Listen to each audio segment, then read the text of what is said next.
cross state lines with hillbillies and guns. It's been a hell of a ride and a whole lot of fun. They gave me many names down there in Dixie, but the main one that stuck on me was whiskey. And welcome to the Bourbon and Ballistics podcast, the show where we talk a little about whiskey, a little about firearms, and a whole lot of everything in between. I'm your host, Joel Potter, and I invite you to sit back, relax, and pour yourself a glass. Let's talk some bourbon and ballistics.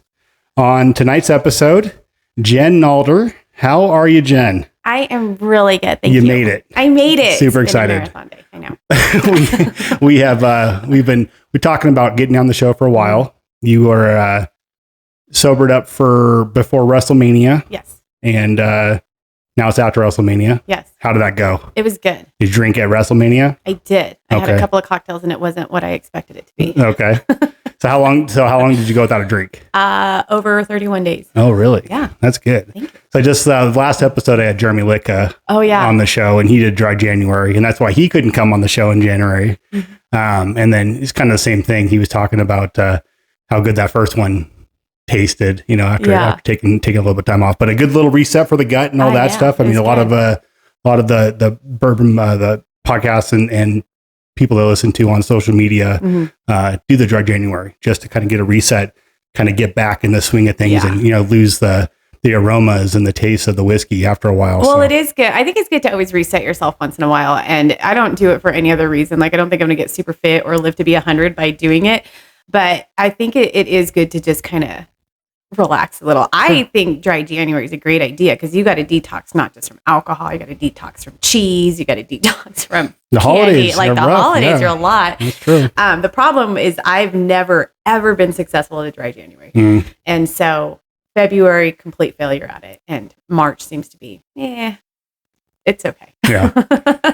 So I guess we can get into a little bit about what you do. You are the program director for Main Street Gardnerville here in Douglas County, correct? Correct. And how long have you been doing that? I'm coming on my third year this June. Yeah. This June will be my third And you year. guys are responsible for a lot of the events that take place here, the coffin races. And if you're not local, it's, which most of you are at this point still, but Jen, you and your team are pretty much handling a majority of that, right? Right. So Main Street Gardnerville is a 501c3 nonprofit organization, and we work in tandem with the town of Gardnerville. So it's like I say, like we're the fun committee of the town. We aren't with the town. We're definitely a separate organization. And what we do is raise funds. So all of our events that we have are fundraising signature events. We have the Third Thursday Wine Walk series.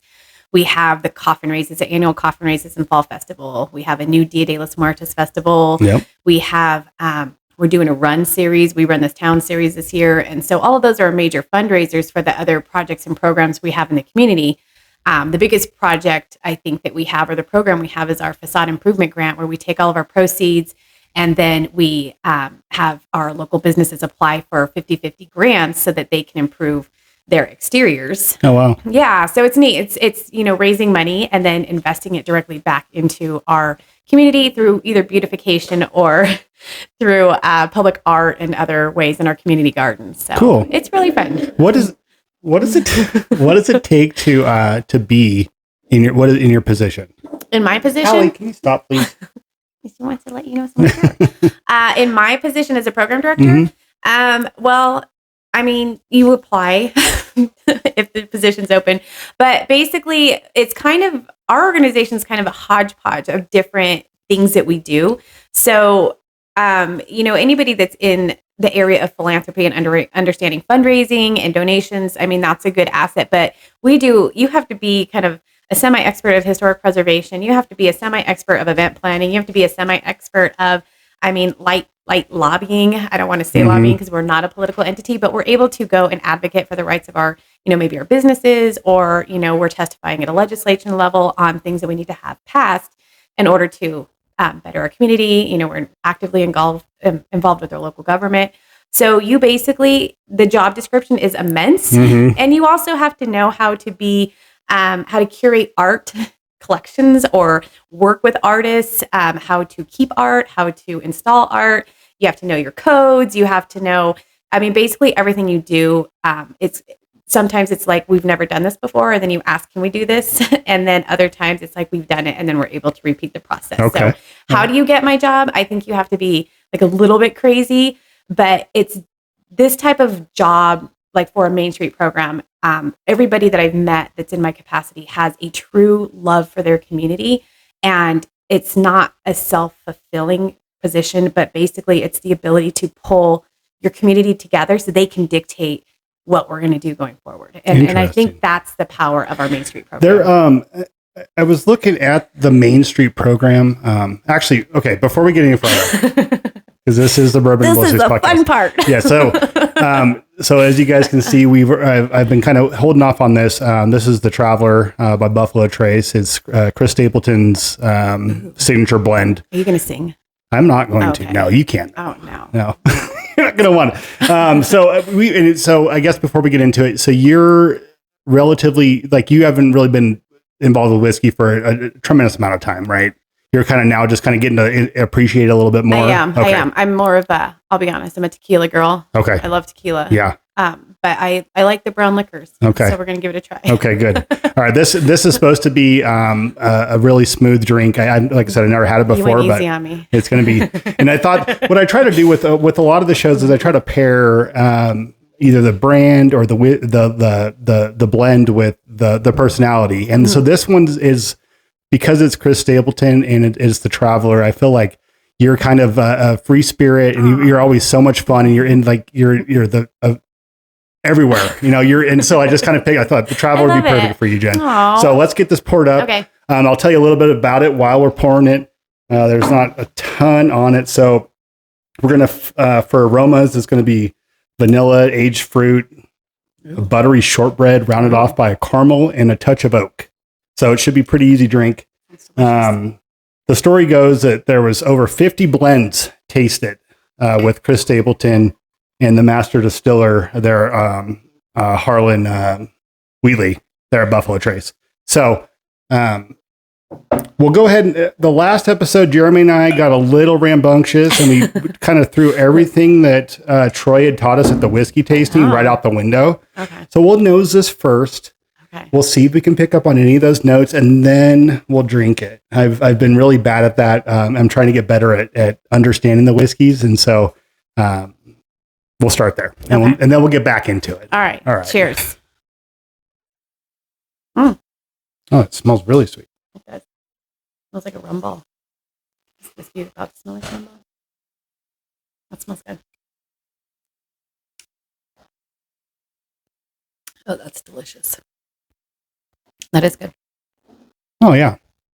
So it's a 90 proof, nice easy drink. Definitely doesn't have it's not very oaky. I mean, you can taste it a little bit on the back end, but yeah, for Chris Stapleton giving up drinking right before he curated this, I think he did a good job, banged it out of the park. So okay, so now let's get back to the good stuff.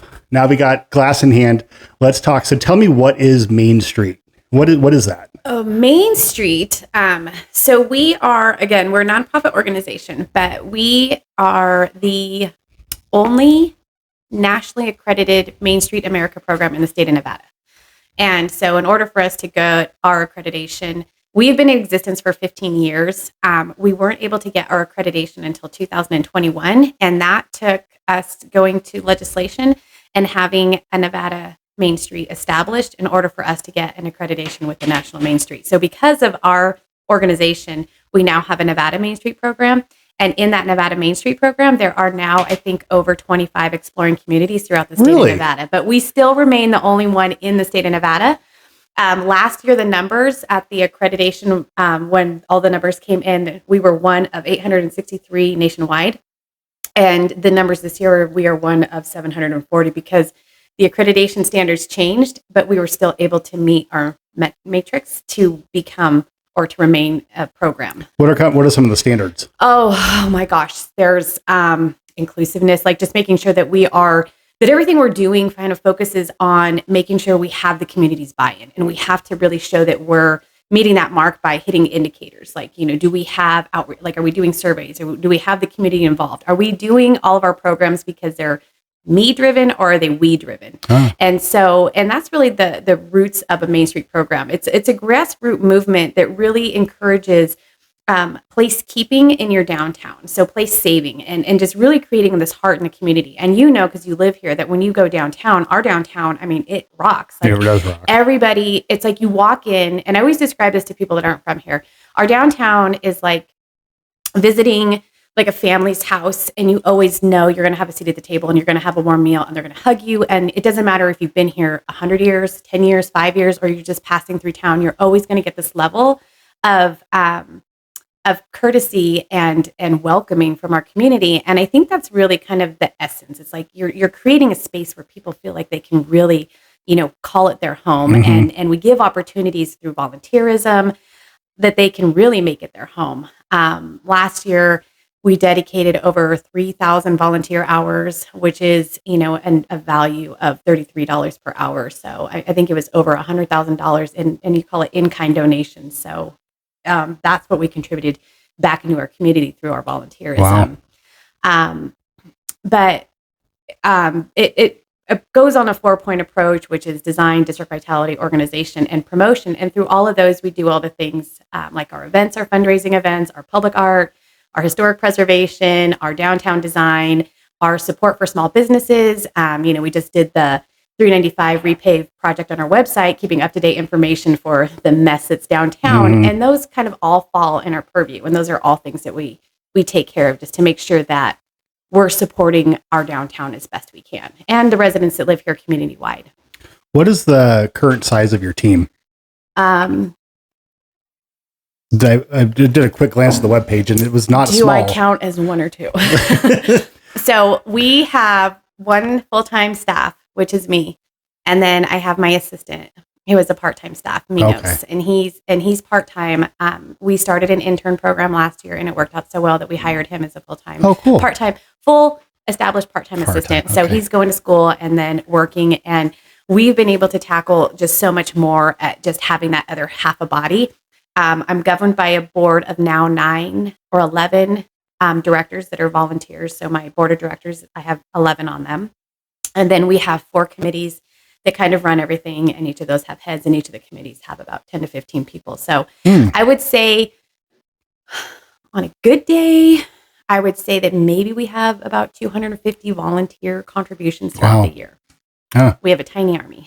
Yeah. And you guys, I mean, everything, I see you at like the Wreaths Across America events. I mean, it's like no matter what the event is, you guys are there. Doing like just you have your hands in all of it, and so it's got to be pretty tough for you to stay on top. And that's a lot for just essentially now almost a 2-man team. But yeah, really, that's a lot. Well, luckily, like I said, we've gotten to the point where we have our signature events, and they just run. It's just it's a matter of like you open the playbook and then you run your event. The wine walks are that way. It's just we know they're going to start this way, then we know they're going to end this way, and then it's just kind of getting all the like herding the cats would be getting the businesses like where they're going to be and get all those little details. And then the community comes and then visits our businesses, and it's kind of and then we're done. The fall festival has more moving parts, and it is our biggest festival. That one is my favorite because before I came with Main Street, I participated in the coffin races since 2017, maybe even 2016. And I want to say that I have been on the winning team for 5 years. We only missed 1 year when Death Trap came with their beautiful coffin and they won, but they haven't been back. So it was an anomaly year. But it's really neat to see how this event has grown. And there is a lot of planning and details, but having our committees, like that are in charge of everything, like the promotion committee, then we are able to really get, volunteers from everywhere to help participate with it. Is every year I'm assuming you'll have your staple businesses that just are obviously we're going to do everything, right? Everything we can. Yeah. Do you guys find it, with the new business startups in the Valley that you're getting that same response level from like the newer businesses? For sure. They want to be a part of it. Yeah. And what's weird is that and this is kind of how businesses go and how the industry goes with small business. And they always say, people always think don't start a new business during a recession. And that's where you just double down. You start a business in a recession because you're going to know what worst case scenario is. And if you survive that recession year, you're solid. The hardest thing is to start a business when everything is like, when people are just writing checks left and right. And, the money's flowing. And then it's hard to then go from that kind of mindset to pivot and say, like, how do I survive during a recession? And so on that note, having this where people and businesses are struggling, they want to get their name seen. And the easiest way for them to do that is to be, within our organization, because they can be promoted during the wine walk. They have, we have our email newsletter. I have an email newsletter. I write a blog, letting you guys know. Where can we find the blog? It's on my website. I think I have seven readers. So please make it 8, 9, and 10. No. Well, this will go out to all 10 of us, and we'll all probably send them. I always say it's the best read blog in the 89410. Okay. But I do a monthly blog, and so they're able to advertise in there, and then I just let everybody know what's happening for the month, and you can subscribe on the website to that. But and so they find, you can start in as a Main Street business sponsor at $100, and honestly, to advertise for anything, you can't find advertisement. I don't think, that you can have 6 or 5 events that you can participate at a wine walk as a pop-up. Like it's unheard of. And so it's $100 for the year? Yeah. Oh, and then we have other partnership opportunities and Level Up. And what I've noticed is that giving the ability for the community to donate and become a sponsor at a level that they, that resonates with them for the year. Like some years it's $100. Like I have $100 and I want to stay with your program. And then other years it's like, oh my gosh, I want to contribute more because you get more value out of it. I think it really shows how we've built these relationships so that we are still feeding back into them and that we do have value in what we offer. And interestingly enough, Team Whiskey is one of our sponsors. Absolutely. So I'll give them a little shout out. We got that. I do. I saw that placement. Yeah, right there. Yeah, they're one of ours. So they'll be at the wine walk, and they usually, I think they're going to be setting up at Circle S. I think that's what Kenny said. So we'll be seeing them there. Good. Yeah. And we were just up at a couple weeks ago up at the Whiskey Bonanza. Yeah. And we saw your husband up there, and he was you guys are some of my favorite human beings, honestly. And like, I heard that. So I was pulling the truck around and I heard this, or I saw him walking. I was like, dang, that looks like Richie. And I was like, why would Richie be wearing a security uniform? Right. And I was like, so confused, but then I told Corey, I was like, I think I saw Richie out there. And then he comes in and like from the back curtain, you can hear his laugh. And I was like, son of a bitch. That was him, And then it was so good. I absolutely love seeing that. That was a great event. I didn't make it to that one because I got stuck.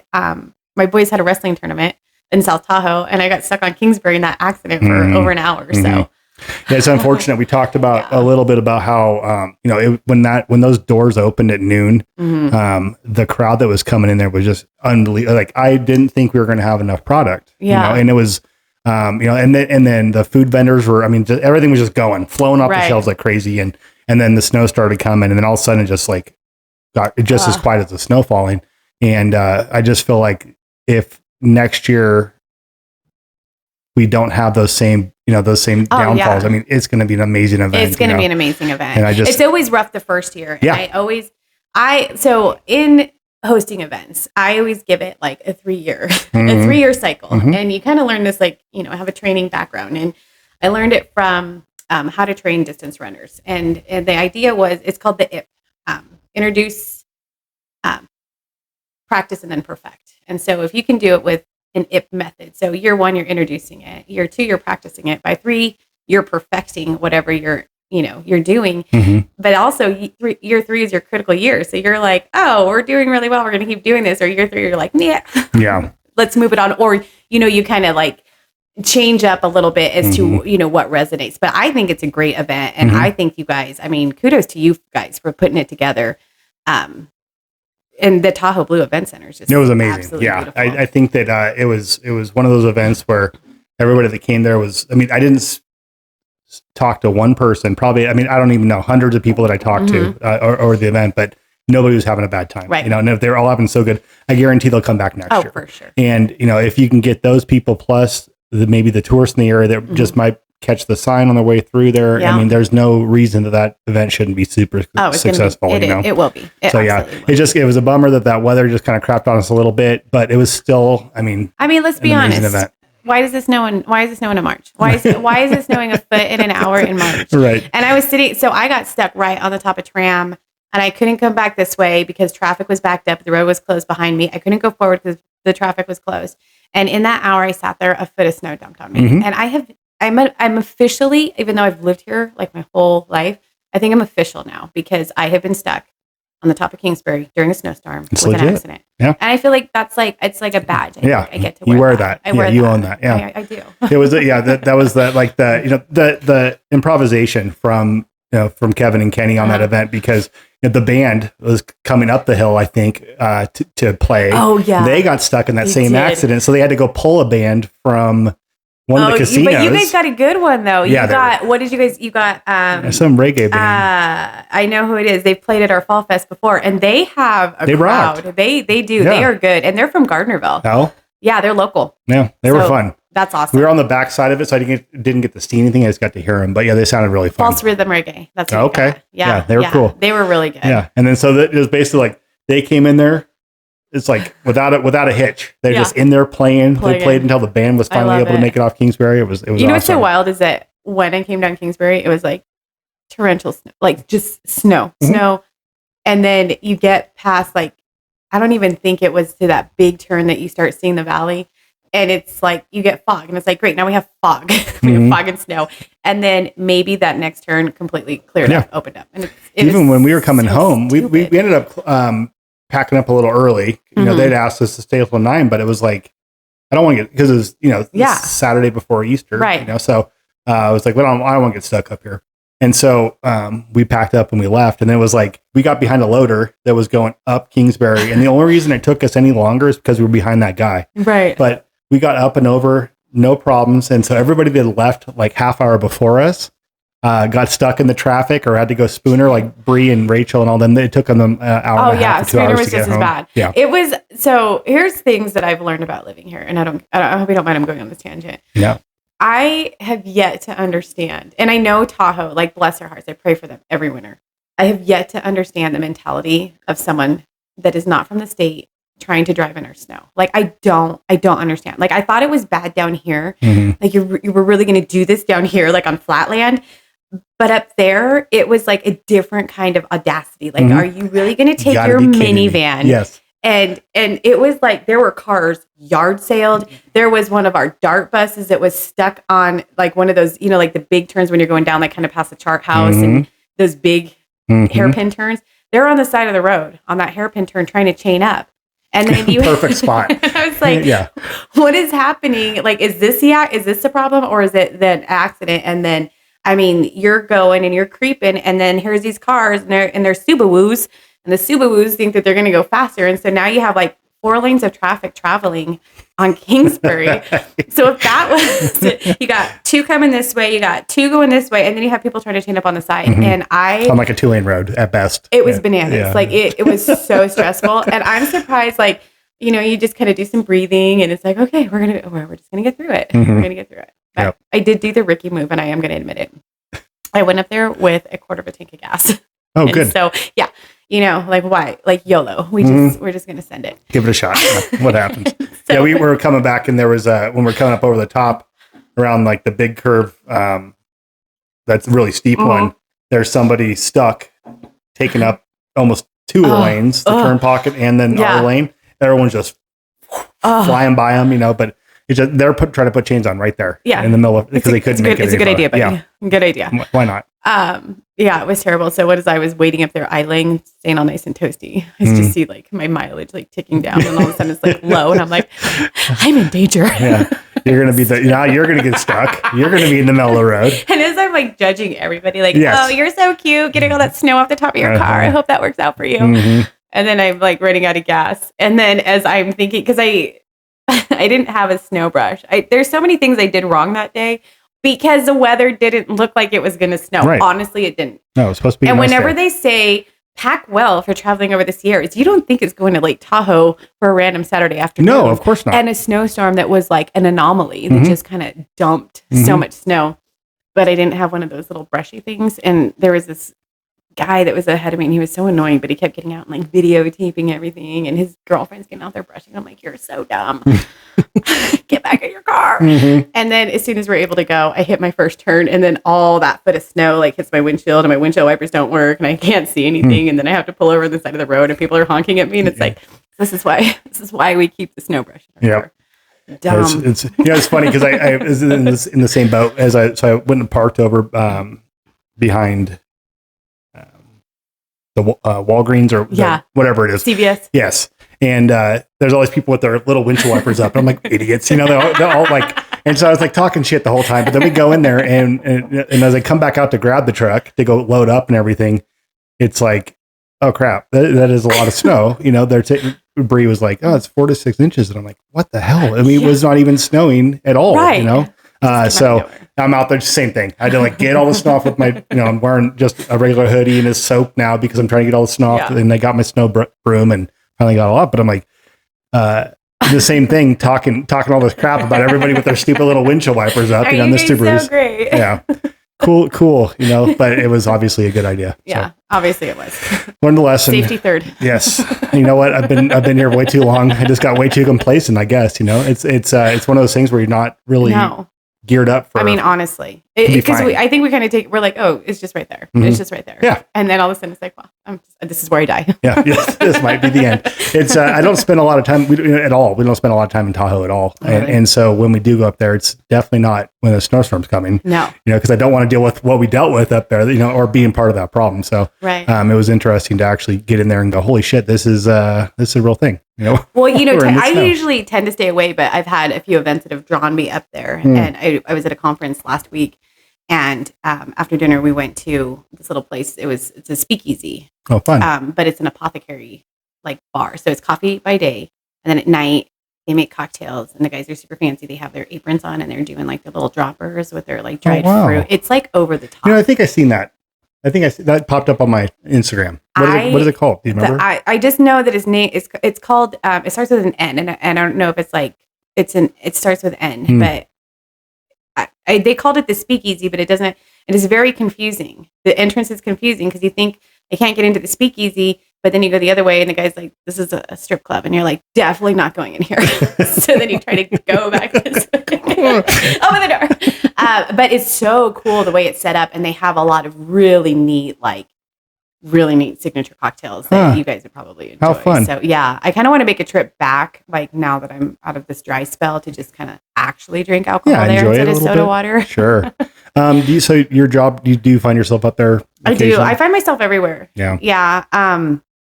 So I'll be leaving actually in 2 weeks. I'm going to Birmingham, Alabama. Main Street America does a Main Street Now conference once a year where they get all of everybody together. Last year they had their highest attendance ever with over 5,000 attendees, and we were in Boston, Massachusetts, which was amazing. It was so cool. I did drink whiskey there, in a really old tavern, and it was really amazing. I've never been to a city where the manhole covers have steam coming out of them, and I thought and it's just like everything's a little bit damp from the rain, and it was amazing. So much history in Boston. What time of year was that at? March. End of March. So you can get to do the fall thing. We've always talked about doing the fall. Yeah. I would love to go back. And the funny story about there, and it's completely off topic, is that one of the big tourist attractions were the duck boats.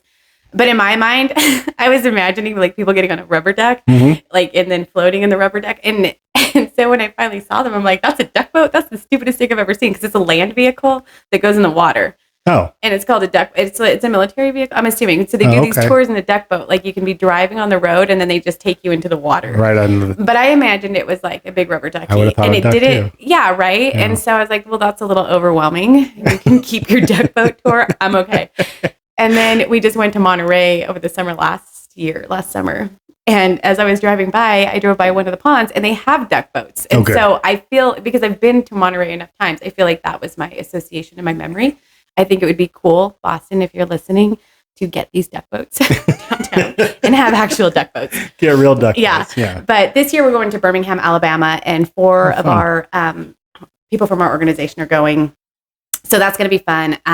Last year I did a lot of traveling. So I did Boston. I ended up in Ely, which was amazing. Do you guys travel to Ely ever? Mm-hmm.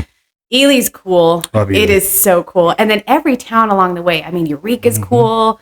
You got to stop in Middlegate for your burger on the road. Course, yeah. I mean, Get that everything. monster. And I love traveling through the desert to go to these like old towns that have like all of this really neat, like historic architecture and stories that are so drastically different than what we experienced over here. But I mean, I'm sorry, but people that are on East Nevada, they are a force to be reckoned with. Like those people are sturdy. Yeah. They will survive the apocalypse. And I firmly They'll be believe fine. they will. They're going to be fine. They'll be okay. Yep.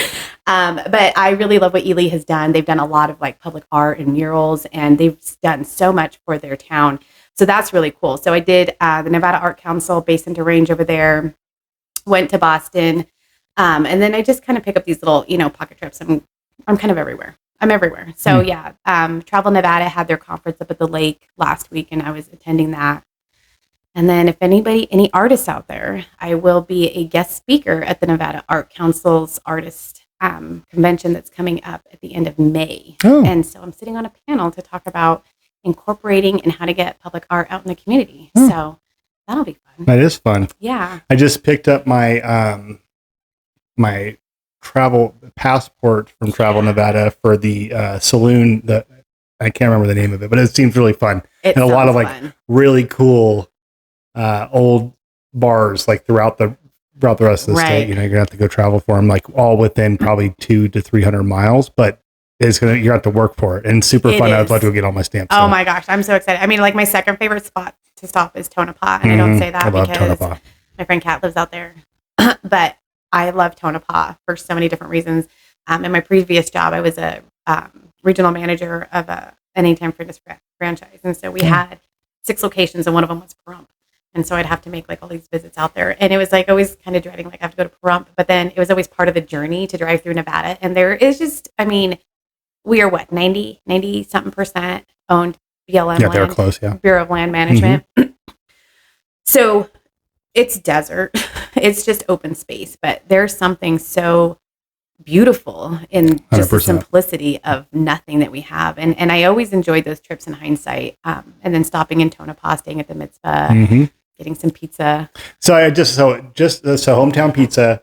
Hometown pizza was my first. So this, I was there last week, and every time I've gone there, they hadn't been open yet for lunch. So I missed out on the lunch buffet, but I just stopped into Hometown Pizza. Quick shout out to Hometown Pizza. You're the best. It was like the pizza buffets of old times. I mean, it was just like that salad bar was phenomenal. The pizza just kept, it's like I had to eat my weight, but it was only like $11. Yeah. So I didn't feel that bad for, eating half a pizza, but it was so great. And so I'm so glad I did it. The Tonopah Brewing. Yeah. I have not been in there yet, but I heard they have a barbecue joint or something. It's good. I think they make their own sauces. Oh, good. And so you kind of go in this little, like, what do you call it? It's a flight. You can do a flight of the barbecue sauces. So they'll give you the meat and then they'll just lay out all the sauces. Yeah, that's my next one for sure. It's good. Yeah. It's really good. I enjoyed that. I did stay at the Med Spa when I was there. Love that place. But I did not stay in the old spot of it. I didn't stay in the old historic haunted. I did not see any ladies in a red dress or a black dress. Who is she? Red dress? Red dress? I think so. Is that room floor 6 or something like that? Or I don't remember, but yeah, I do remember that. I didn't get to see that. Yeah, that's unfortunate. But yeah, other than that, I mean, I'm hitting up Virginia City and just it's just really neat, and I think I really appreciate that about this Main Street organization is it because we have a statewide network. It's like I have friends in everywhere, yeah, every that's little cool. community, and it's really neat to foster these relationships because we can have connections anywhere like Boulder City, and I don't know if you've seen what Boulder City is doing for their revitalization, but Boulder City currently is killing it. It's like becoming this really, it's like you have the destination of Vegas, and then outside of it by Hoover Dam, they have embraced who they are, and they have created this destination, and it is so cool because you feel like hip and cool going to Boulder City. They have done an incredible job, but then, like I have, my friends in Hawthorne and everywhere, and just making all these connections. And even Eureka has made great strides in their historic preservation, which should be commended. I tend to be a bleeding heart when it comes to our old buildings because we are so new. Like we're only we're established in 1864. So we're not even 200 years old yet. We're not even 200 years old yet. We are babies, which means that anything we have or any sort of architecture we have, I mean, that's it. And then once it's gone, it's gone. And so unfortunately, a lot of it is boomtown and it's stick built. And the rare structures that are actually done out of masonry, I mean, those are treasures. They're absolute treasures. So You got to try to hang on to them. I just saw hang on an article this morning about the old railroad house in Sparks. They're trying to do a land deal swap to try to preserve that, but they're needing somebody else to come in and purchase some land to swap some land. So they're like, it's a huge debacle. I'll see if anybody steps up, but I get to your point of how important it is to try to stay on top of that. And I feel like the reality of it is it, even here in the county, all of it is, I mean, I'm a huge believer and a huge proponent to trying to figure out other ways. I know, and I don't want to really get into it too much because I'm very biased, but that the county and the towns can be doing more to help these landowners not want to sell them to developers. Right.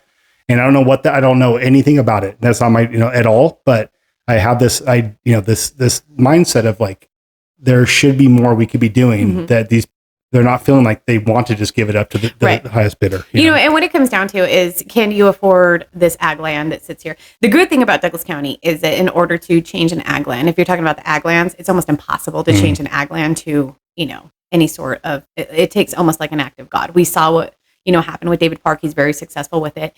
Once they get these plans established, usually at that point, they kind of hand it over and then we have to wait for a developer. What we have learned over the years is that when developments get approved, you don't even see a shovel hit the dirt for maybe 20 years because the cost has to make sense for you to build. So plans makes it more like, oh yeah, that's a great piece of property and I can put houses on here. But then once you get it, like, can you afford to build houses on there that make sense? But the big answer is, and I think there is a push in Douglas County is to do conservation easement so that we put an easement on the property and it says you cannot build anything on here. Some of them may have public access clauses in them where you have to put a part of it so that the public can access it because it was preserved with government funding. And that could look like a trail, that could look like a golf course, that could look like whatever kind of access. And so really having those initiatives when they come forward and supporting any sort of open space initiative of conservation easements, that's how you save the ag lands. And that's exactly, so years ago now, but I got on with the board, the Carson Valley Trails Association, because that was exactly my philosophy is if we're getting easements, if we're, protecting this for a trailhead or whatnot, then it's not going to be, able to be sold off for development. Exactly. So, it was there's a lot more loopholes than I anticipated, and it was these guys are out there busting their ass. So it was a big deal, and I do commend for all the work they're doing there. They're great. Sure. Yeah, they're also one of our business partners. Yep, and of course. We completely support what they do, and it's really neat that even though it's not because they're more of our outer trails, our wild trails. But even having the addition of the Martin Slough Trail, our first urban trail downtown, is really cool because that connects our two towns. You don't have to drive down 395 if you didn't want to. It's awesome. A nice little pond, so that's a nice little amenity. But yeah, we lost Magoo's 2 years ago. It was the ugly pink building, and many people didn't realize what it was. But people that were here, they knew it as Magoo's, they knew it as a Joyland, they knew it as whatever else. And at one point, it was part of that building was in the 1900s, the Danish Immigrant Society.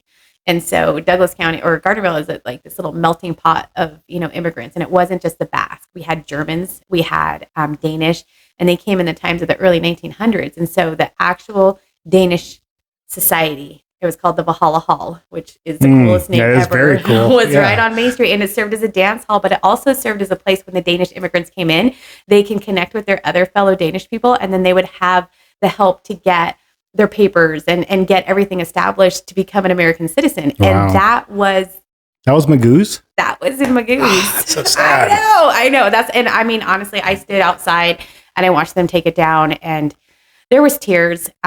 We cried. And honestly, I cried because it leaves you took something down. And for what? And at the point is, why did we let it get there? Like, why weren't we able to help make sure? And so that's why our facade improvement program is so driven. Like, we're able to get money into the pockets and like, please fix your buildings. Like, here's some money to help you do it. And so we had the historian in, and they did like a complete new balcony. Like, they invested $45,000 into their building alone, and we contributed $16,000 of that. So they invested like more than 75% of improvements that were done to that building. And now it's like, it's becoming a better, appearance downtown, Sure. which is great. Mm-hmm. But those historic buildings, we get them once. Mm-hmm. And if we're not protecting them, then they're gone. And so that to really me sad, is the hardest thing. Yeah. Shoot.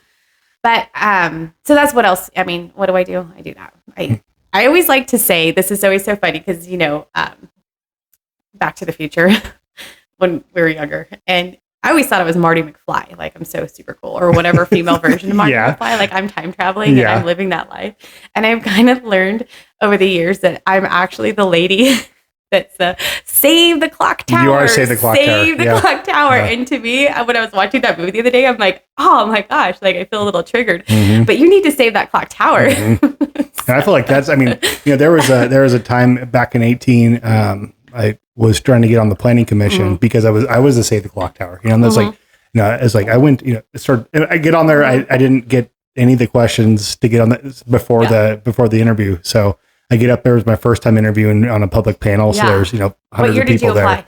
18, I think. Okay, I applied in 2020. They shot me down too. Yeah, it was not good. I feel you. Hey, it's okay. It's okay. We tried. Yeah, we gave it a shot. And it was like, so they start asking questions I have no answers to because I didn't know anything about zoning planning, but it was not my forte. But what I did know is the valley. And that's really what I was kind of leaning on. Yeah. They didn't seem to care very much. No. But the reality of it is, we need to try to find those kind of candidates, to stand up and try to remember that this is a destination, that people are coming here to visit and check out the rich, like you just said, the cultural history of the valley. So it's tough to see, some of the stuff that's happening, and I, applaud you for all the work that you guys are doing, trying to make that stuff happen. So it's pretty awesome. Yeah. Well, I think, well, thank you for that. But I think the biggest thing is letting the community know, like, this is your community. This is your community. And so part of that is you can't have this, like,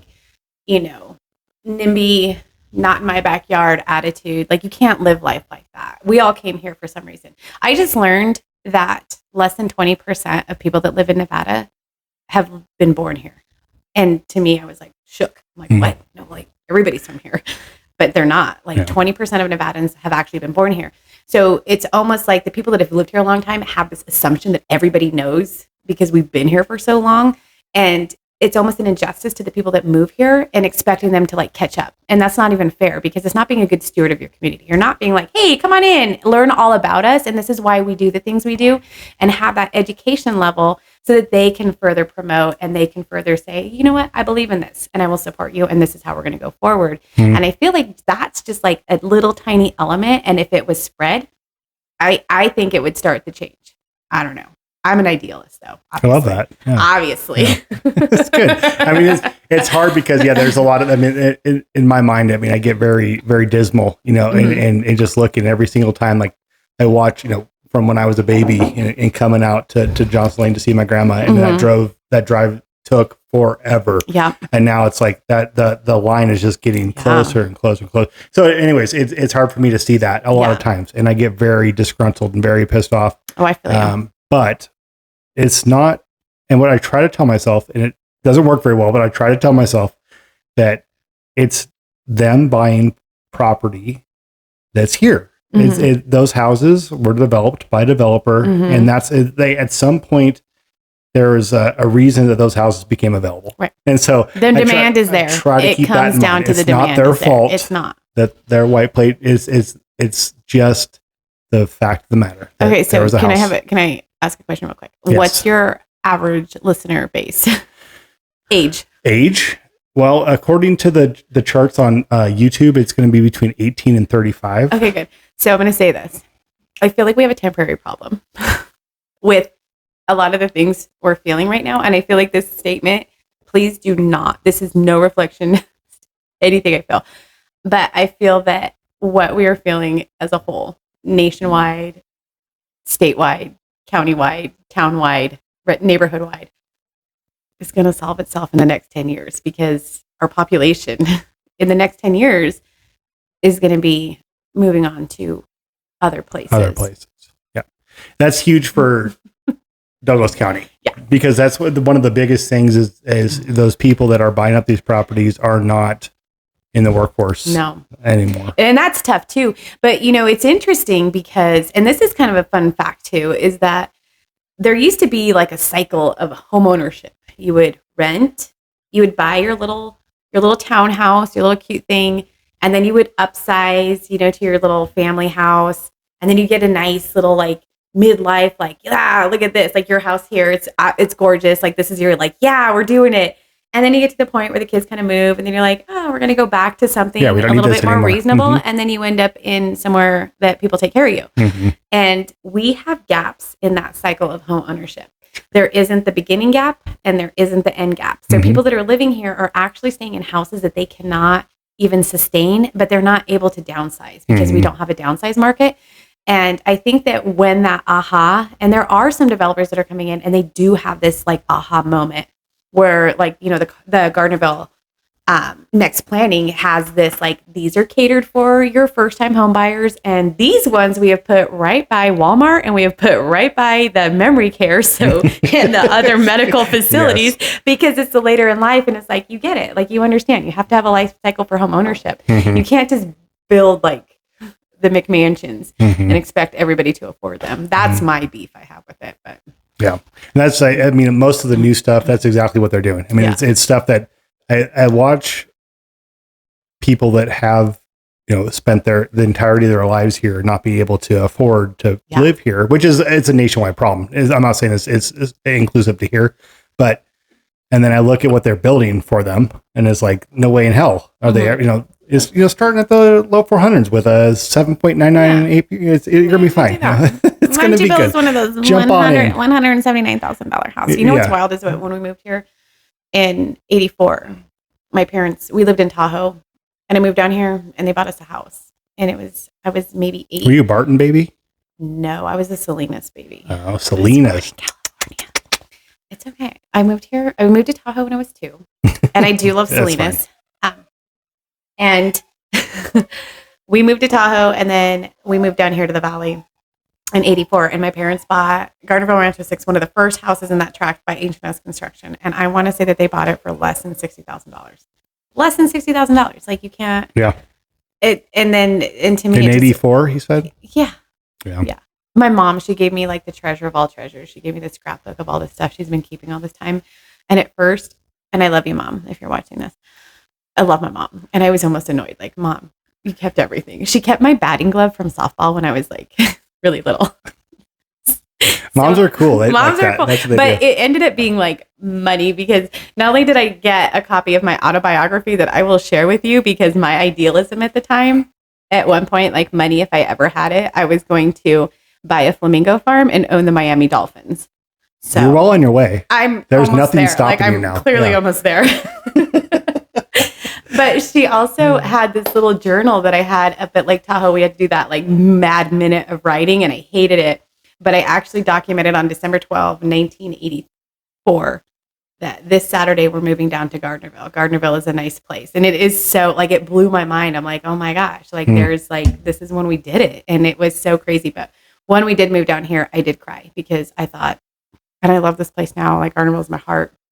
But I was an 8-year-old growing up in the trees of Lake Tahoe and just having that as your backyard. And we moved here and I'm like, what the shit What is this?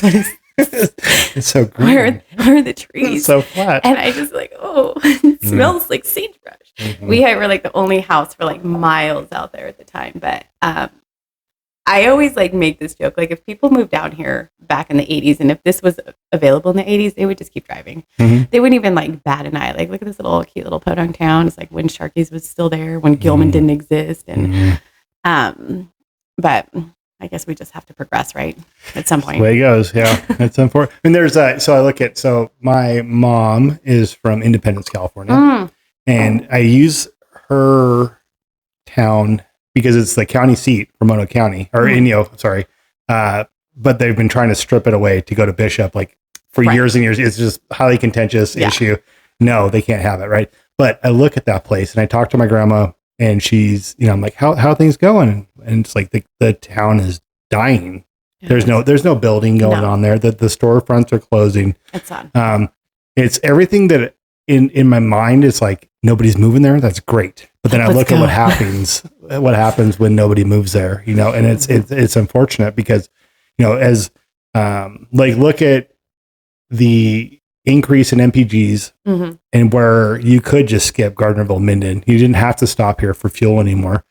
Now, I'm sorry, you don't have to stop here for fuel anymore, but people do because it's now a thriving little hotspot. There's a lot to see here, a lot to do here, a lot of rich history and stuff like that. But, you look at something like that, it was like you used to use Independence as you had to fill up there. Oh, you did. Now you go get lunch at the cafe or whatever. Now you don't have to. You just bypass. It's like Cars. I don't know if you've ever watched Cars. And I would just think that like it's Radiator Springs. Yes, it's Radiator Springs. Yeah.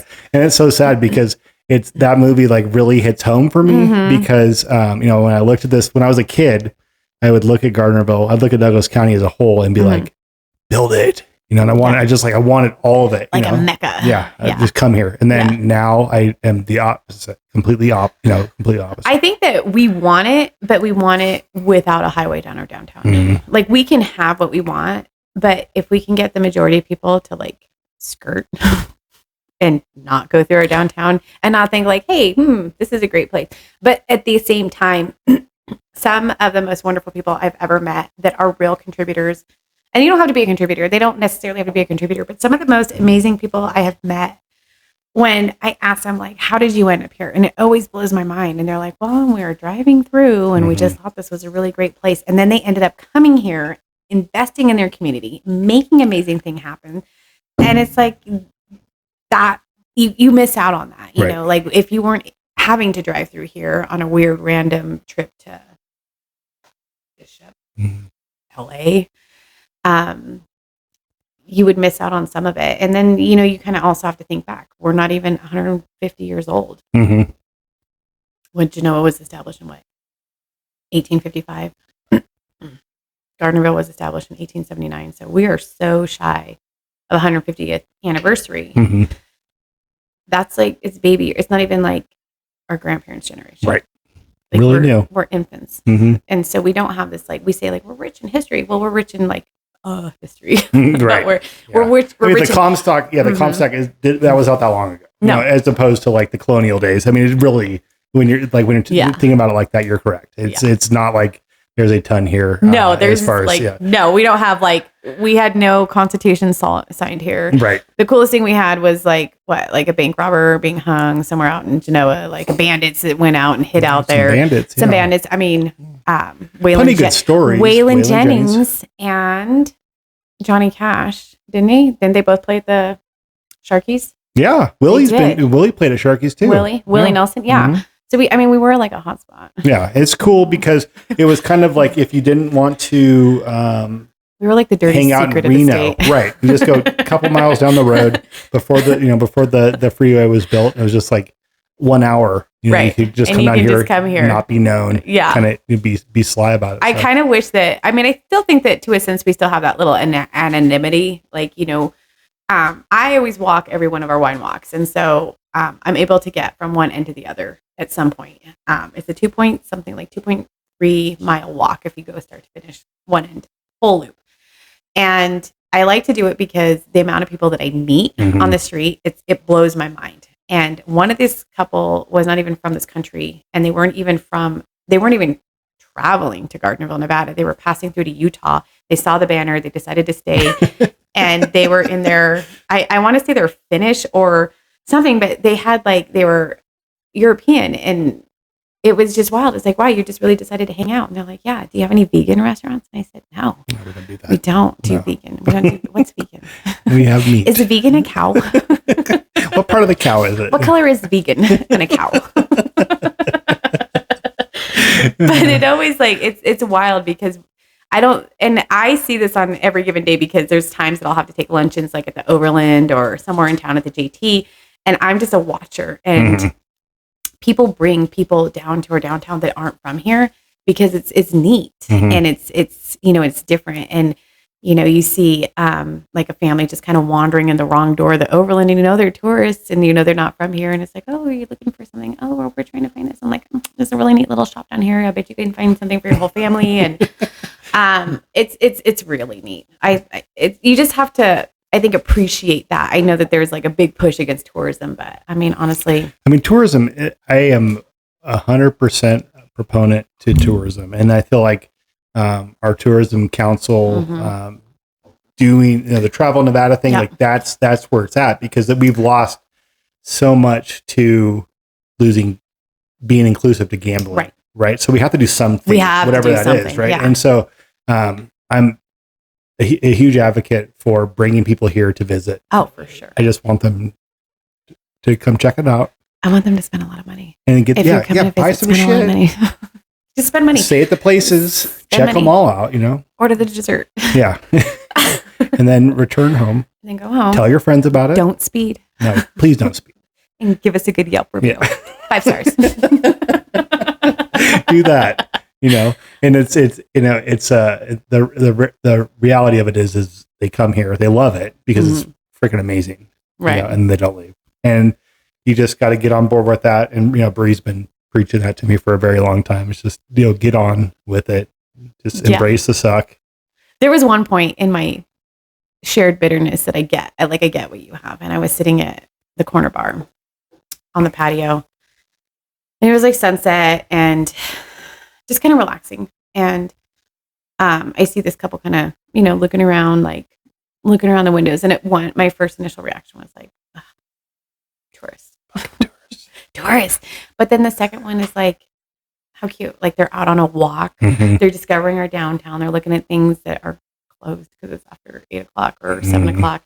But, and then you put yourself into their position. Like whenever we visit these towns that we love and we're like, oh my gosh, this place is rad. I mean, Virginia City, I will always be a tourist in Virginia City. That's my getaway. Like I love going to Virginia City because anonymity, like nobody knows who you are. You're not going to be okay. Well, you might bump into some people, but you don't you can just engage with people without having to say like, oh, I do things in town or I don't do things in town or, but even visiting our coastal towns in California or any little pocket town, it's like you have that level of curiosity. And so watching it in the wild. And so my idea, my perspective shifted. It's like you're watching like a natural thing happen. Like it's a tourist in the wild. Like, what are they going to do? In the wild. Yeah. What are they going to do? Are you going to pull or push that door? So that kind of, I think that it's a needed thing that we need to embrace because we can't do it on gambling alone. Correct.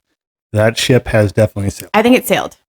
It has. And and the allure of Tahoe. I mean, people still seek it out. I mean, it's still a highly ranked tourist destination, but it's that in itself is not enough. No, there are plenty of beautiful lakes all over the world that you can go see too.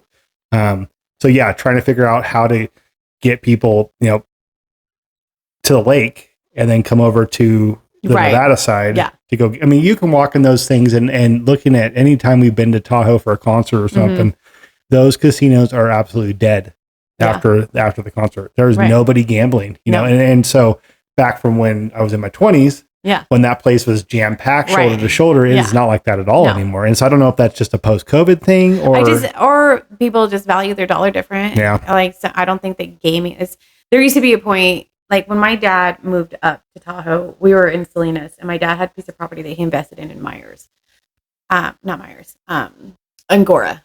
Okay. And so he had this property that he always wanted to develop. And so he moves us over from Salinas. But before we were in the picture, when he was married to my mom, he would bring her up for a weekend. And then they would play their little slots. At that time, Tahoe was that destination. It was the quick way to do gambling. And I don't know that gambling has that same, and because I just don't gamble. So maybe it does to some people, but I don't know that gambling with the newer generation, just like alcohol with the new generation, just doesn't resonate. So you have to create your trails and other things to get people down here. Sure. Which is interesting. Yeah. It's a completely new perspective and a new genre of people too. Like, how do you tell, you got, say, mountain bikers, right? We have, copious amounts of mountain bike trails between here and California, and how do you get them to say, I want to come up to Tahoe to mountain bike versus Moab versus somewhere in Washington or something like that? How do you I want to mountain bike Clear Creek. Right. I mean, we have some really cool trails. We have some really cool trails. I'm not a mountain biker. I do road bikes because it's safe. I'm one of those annoying people on the road when I get out there. 6 feet, 3 feet. Yeah. Like, on your left. On your left.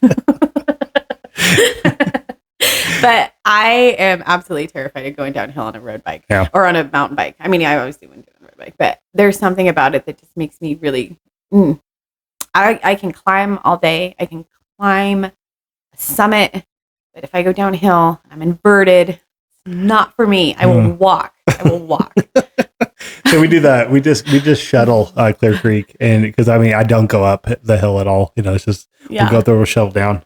And it's been years since I've done it, but it was, just flying. And then it's like everybody's coming up. It's like, what are you doing? Why are you going up this massive hill? You don't ride up it? No. I'm not built for that. No. You're built for speed. Built for downhill just speed. Just gravity. When I did my first ride around the lake, and this is such a stupid story, and I don't know if you have time for it, but we did the ride around the lake, and I had a girlfriend of mine. She's like, hey, do you want to go ride around Lake Tahoe? And I'm like, yeah, it can't be that hard. 72 miles. And I was like, that's kind of that's a big ride.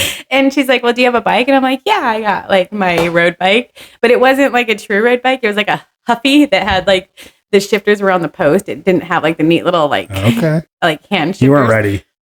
No, your bike wasn't ready. No shit. No, I wasn't. And then I thought, this is where I get myself in most predicaments. I'm like, you know what? I've like ridden to 7-Eleven and it's not even that hard. Like 7-Eleven was a mile away to get a Slurpee. And it was maybe when I was 12. It wasn't hard. In the ranchos? Yeah. So yeah, sure. What time are we going to get up there? So we get up there and we go to take off. And we're running late because I'm habitually late. It's a bad habit. I don't think I'm ever going to grow out of it. And I'm sorry. You almost made it on time here. I did not. I was an hour late. Did really well. I tried. So then we were doing the ride around the lake, and this is the first time I've summited. This is the first time I've gone downhill. I didn't know how to shift. I didn't know what I was doing.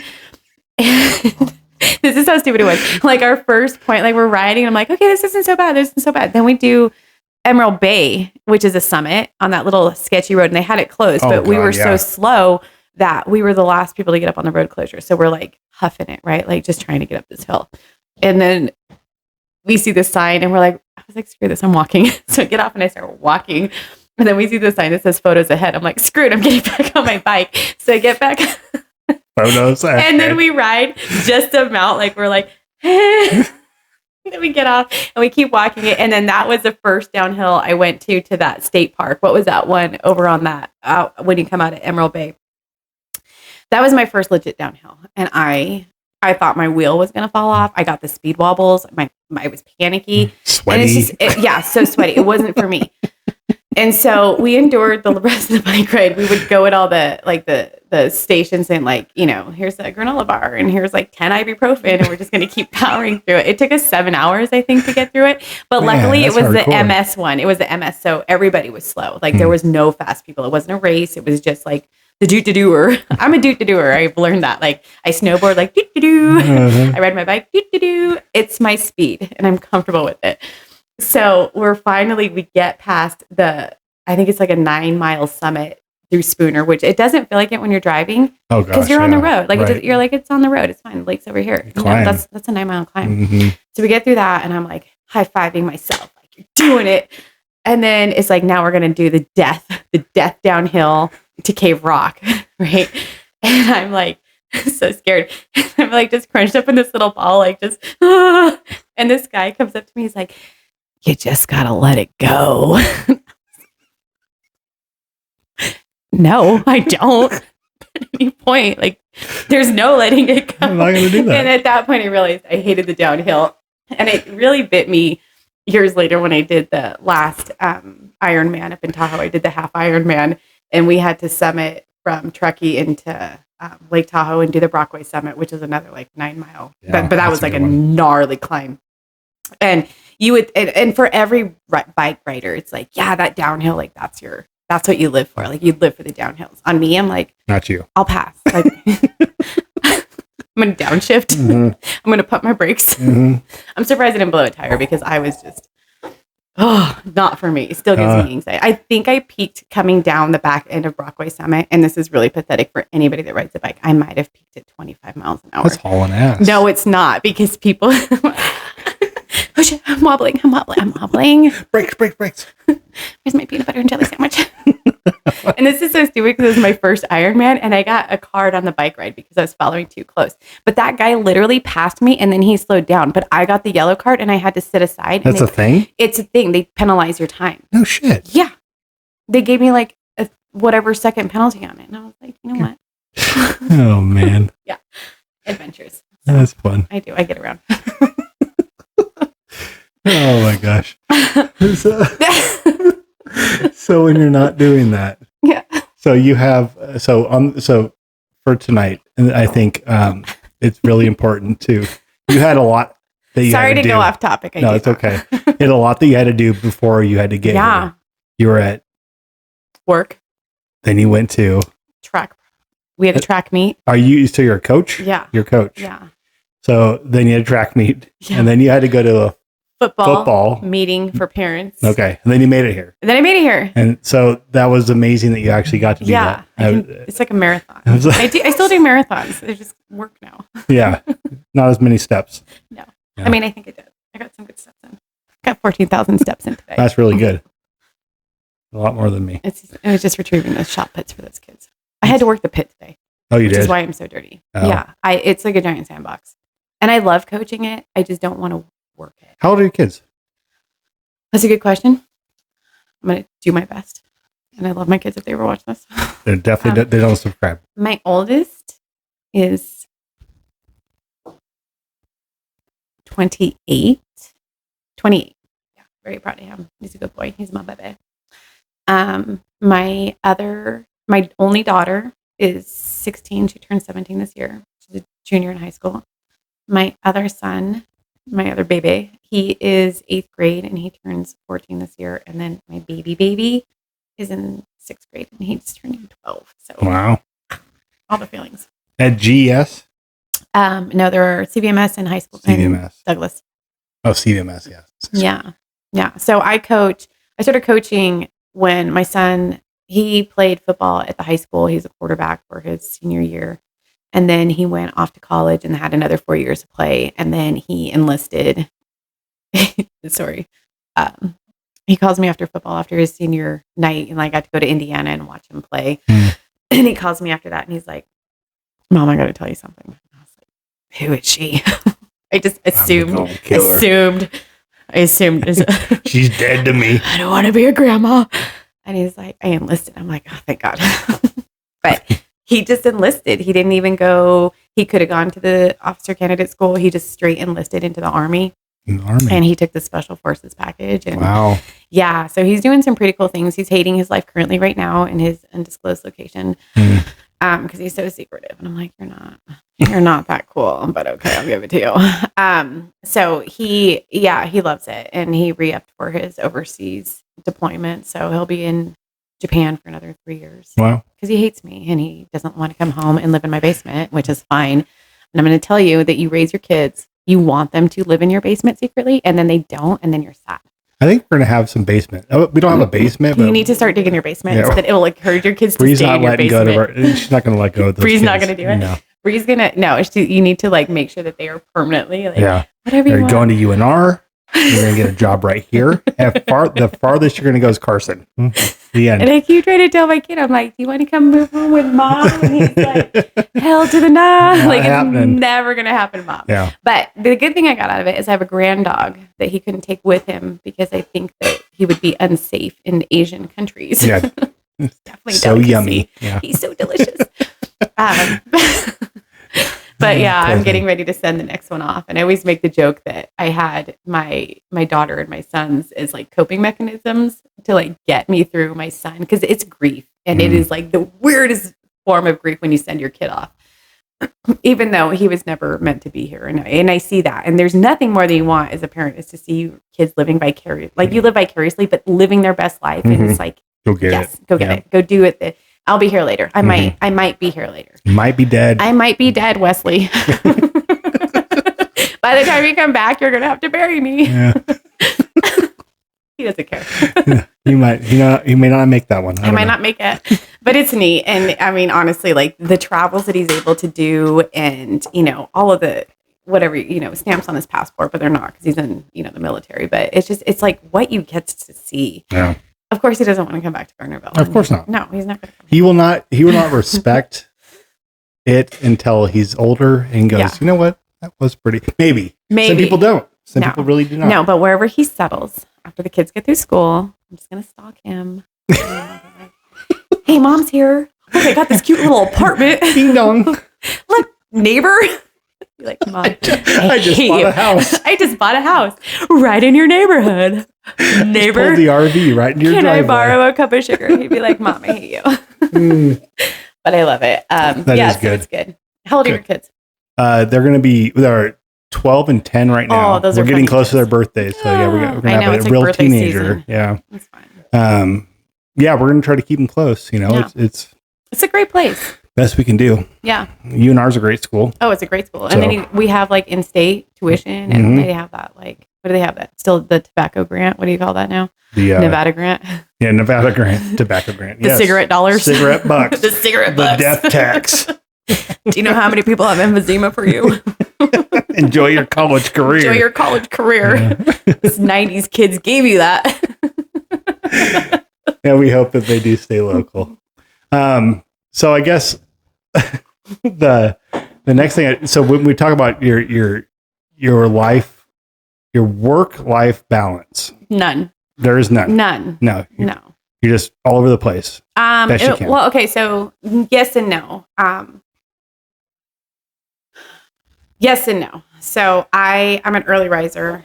Anything. What time to get up? I usually like 4:45, and then if I'm glad now because we're starting to get sun earlier. So if I love to run, and that's kind of my spot where my brain gets sorted out. And if I don't have that, there's something really beautiful about getting up first thing in the morning and then getting out before anybody's up to ruin the world. Like nobody's up yet. Nobody has ruined this day yet. So good. And so you're outside, there's like dew in the air. And right now you're smelling the fertilizer and everything growing. And I love it right before the sun even gets up. And that's when I would love to run. Ideally, that's when I'll run or I'll just get up. So that's kind of like my me time. And then from there, it's like, Doesn't stop. Make it happen, like getting ready, going to work. And then it's usually a full day.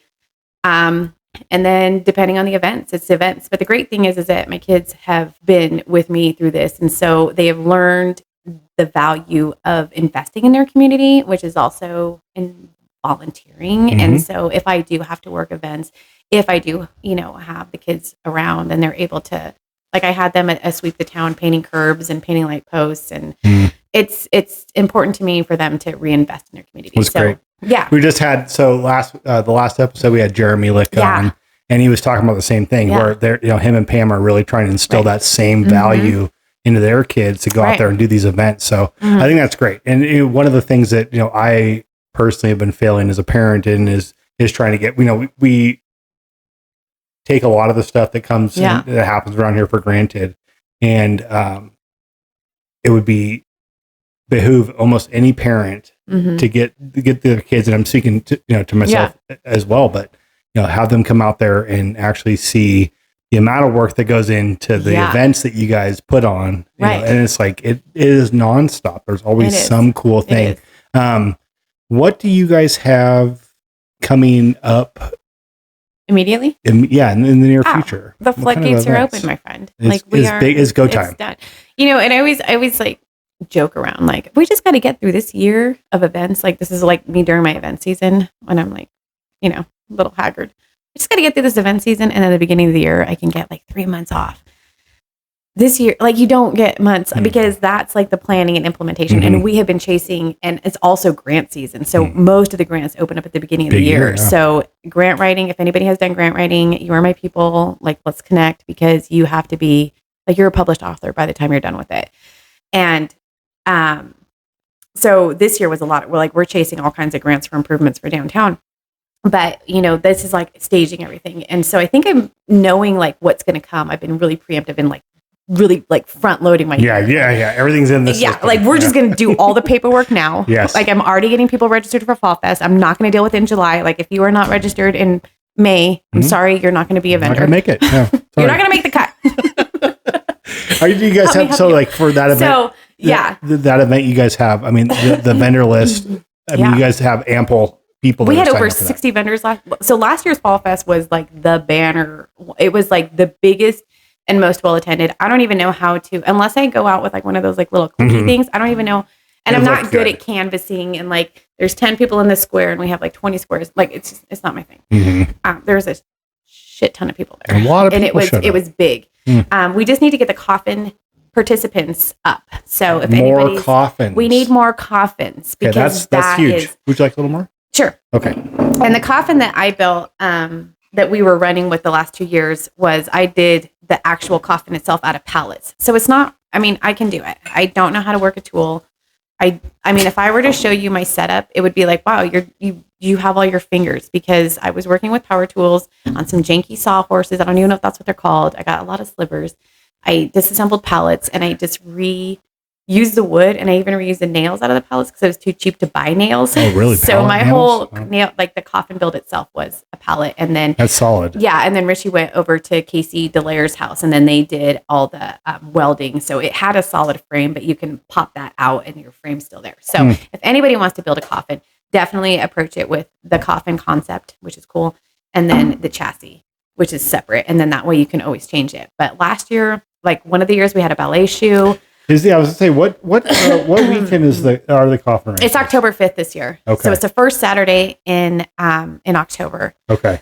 And that one is just always great because we just have all day music. I mean, and the event grows every year. There's just something for everyone there. There's face painting, there's scarecrow making, we have a food court, there's a coffin races. It's just, I mean, it's my favorite event of the year. Yeah, that's a fun one. But immediately coming up, we have, and if anybody wants to get any sort of like trial of volunteering in the downtown and what we do, we have the Sweep the Town, where we actually meet up and at the office and we assemble people, and then we have little work plans for the whole district, and you sweep the streets and then you kind of pick up all the trash. And so what we're doing is doing it right before the wine walk to get the roads ready.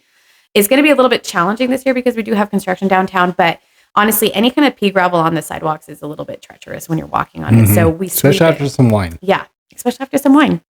Last year we had 78 volunteers. We had 288 hours logged, and the street sweeper ran for 4 continuous hours and removed 8 tons of debris downtown. Wow! And that's just street sweeper. And all you do is you show up and you grab a broom and you just sweep everything into the gutters, and then they come through and they clean it up, and then we're done. And we can volunteer for that on the website. You can volunteer. Yeah, you can sign up, and like you can contact us through the website, or you can message us in any way, like through the website. But that is the best way to kind of cut your teeth, meet everybody, because it's such a fun event.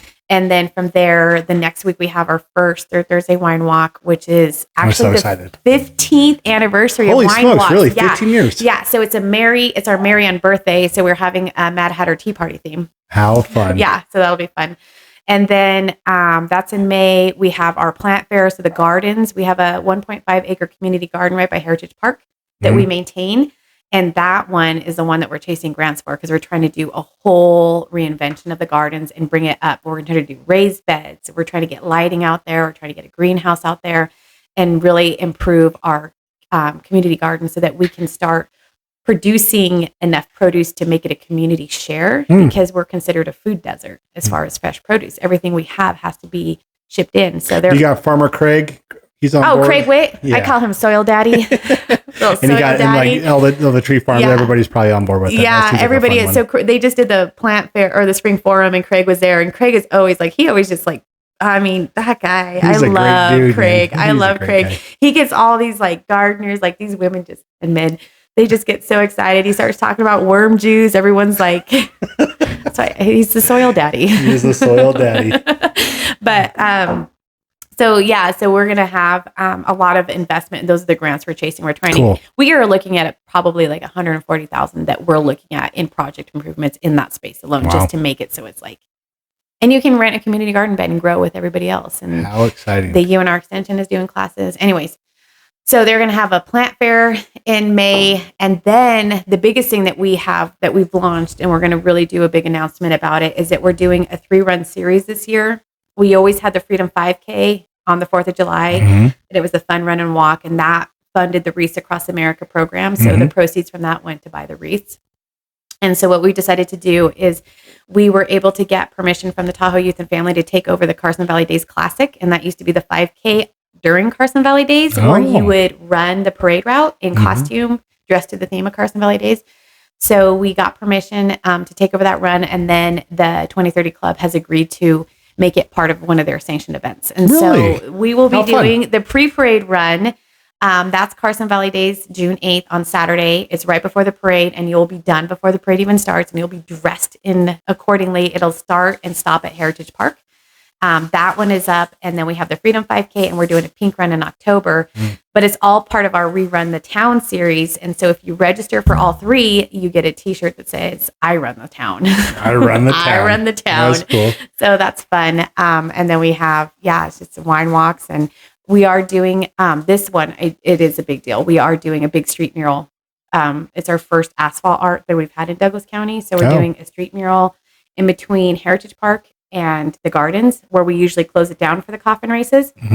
So we have Sherry and Eric Majors, who are local chalk artists, and we're going to do this large road mural. How cool. But the cool thing about it is that it's a community effort. So it's a paint by number. So we'll be reaching out to the community to come in. And so we'll have we'll have the artist community to come in with their input, and then grid it. Once we grid it out, we're going to host the paint nights right before the movies in the park nights. And so getting the community to come down and then having them actually fill in the mural is going to be a true. That'd be awesome. It's going to be so cool. Yeah. And Sherry and Eric, they're just incredible. They've been doing chalk art for 15 years, and they are just phenomenal artists. So they're local too, and they're amazing people. So we have a lot going on. There's a lot. We have you guys are not. We don't sleep. Bored. No. I guess so. One of the main themes of this show is also the ballistics portion of it, and I do want to talk to you because I know that you have been privy to one of Odium Defense's CCW classes. Oh yeah. So I just want to kind of shift gears real quick and kind of talk about that, because the audience wants to know. There's a lot of questions. I mean, for somebody that's, not to say that it's you, but females in shooting, I mean, they're it's not a rarity, but it's also one of those kind of taboo things too. Right. And so I wanted to kind of talk to you a little bit about that, because absolutely you are, and I don't know how. So when did you take CCW class? This is funny. This is a funny story. We took one of the last, and it almost felt like a speakeasy. Speaking of speakeasies, this was the last class. We took the class. The government shut down on, what was that, like March 17th or 18th or 19th. And we contacted Jeff, and we're like, we'll take your little shady class in the back room with like no announcements to it. You got to know the code word. You got to know the code word. Yeah. And honestly, like, it almost felt illegal to take it, it blows my mind. Like, but it wasn't. It wasn't illegal. Totally sanctioned. We all wore masks. We were outside. There was no touching. We were outside. But it was that gray area of like, do we get in trouble if we don't do this? And I don't know what drove it, but at that point, it's when, and this is me speaking as Jen, a citizen and a human being, when you get into a situation where you are being told and enforced things at a very drastic level, and you feel that your rights, I don't want to say rights because I don't like that word, your abilities to live as you would want to live freely start having restrictions on them, it gets you into a mindset of, is there going to be a situation where people are going to lose their mind? Because honestly, let's face it, the only thing that really keeps people in check is this, and I'll say it, illusion of rules. It's an illusion. Like, we follow this rules. Everybody says, everybody says you do this, so you do this. Utopian, yeah. But what happens when a mass society gets put into a situation where rules are like, what are you going to do? What are you going to do? And to like me, The Purge, right? Yeah, The Purge. Yeah. For me, it's always a zombie apocalypse. Yes. I'm a big zombie apocalypser. That's why I started personal training, because I wanted to make sure I could outrun the zombies and carry my kids. I was going to bug out and I was going to carry all my kids. Yeah. So, and that's the God honest truth why I started training. Dude, lots of leg days and cardio. I mean, shit ton.